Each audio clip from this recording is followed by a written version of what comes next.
যাওয়ার প্রয়োজন ছিল না তারাও গিয়েছিলেন, পছন্দের ব্যবসায়ীরাও গিয়েছিলেন, কিন্তু শিল্প মন্ত্রী সঙ্গে ছিল।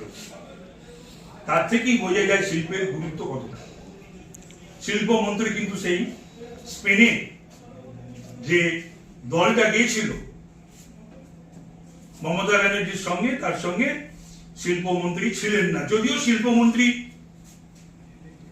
শিল্প সম্পর্কে তার কোনো ধ্যান ধারণা আছে কিনা, জানেন কিনা, কোনো উদ্যোগ তিনি নিয়েছেন কিনা, সেটা আপনারা তাকে প্রশ্ন করলে তিনি বলতে পারবেন, আর আপনারা যদি পেয়ে থাকেন আপনারা বলতে পারবেন। আজকে ধনধান্যে হচ্ছে, সেটাও মোটামুটি একটা অডিটোরিয়ামের মধ্যেই বা একটা জায়গায় ঢুকেছে, ভালো কথা। তো ধনও নেই রাজ্যে, ধানও নেই। সেই ধনধান্যে আজকে শিল্প সম্মেলন করছেন মমতা ব্যানার্জি। আমি